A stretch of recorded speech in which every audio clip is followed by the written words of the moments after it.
Kathryn Hills here with the Lifespan program through the EUP-ISD, and today we're going to be making cheesy zucchini dip. This recipe calls for 2 zucchini.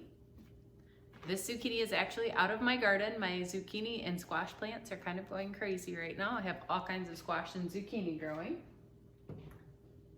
So the green zucchini squash and then also yellow squash.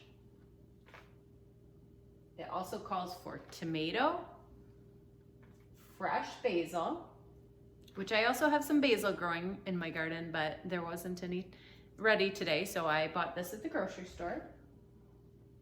Sometimes you may find it at the farmer's market as well.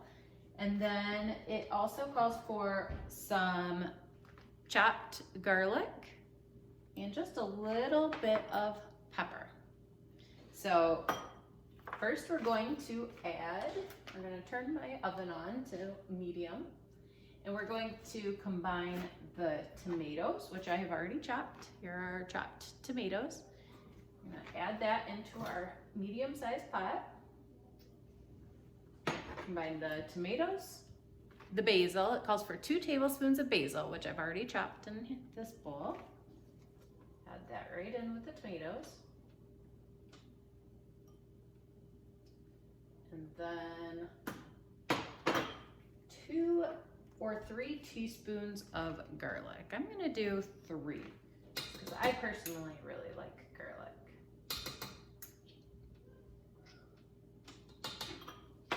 All right, so we're gonna just stir that up a little bit, and then we're going to cover it and let it simmer on medium heat for about 10 minutes.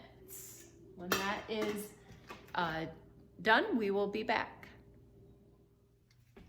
Okay, our tomatoes, basil, and garlic have been simmering for about 10 minutes, and it now resembles tomato sauce.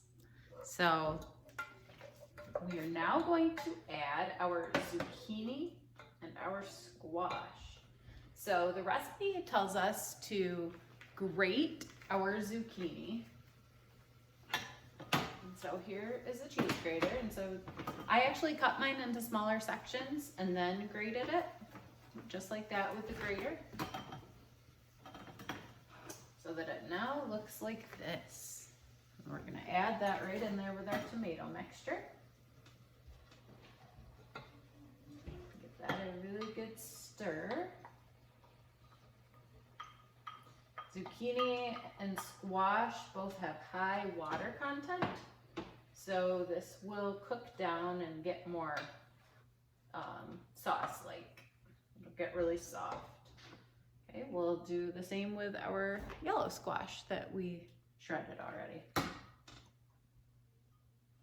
Both zucchini and squash, because they're both in the same family, are really good sources of vitamin C. All right, so we're just gonna stir that up, and then we're going to set the timer for about 20 minutes, and we will continue to check on it and give it a stir throughout that 20 minutes. All right.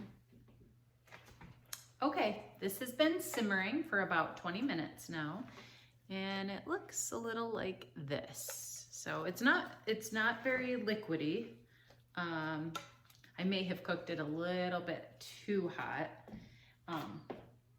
So we're gonna wanna remove that from the heat, and then the recipe tells us to add the cream cheese. And I purchased the whipped cream cheese because it's a lot softer. Otherwise it says you can cut it into chunks and add it in.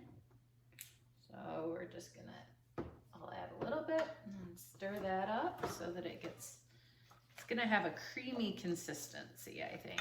So we're just going to continue to add the cream cheese until it is all in there and softened. Okay, I got all of the cream cheese and a 1/4 teaspoon of pepper mixed in, and it looks like this. It looks a little bit like spinach and artichoke dip, so I'm gonna give it a try. I have some thin pita chips here.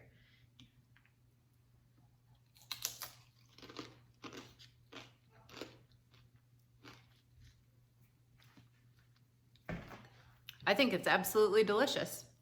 I think you should give it a try. Thanks.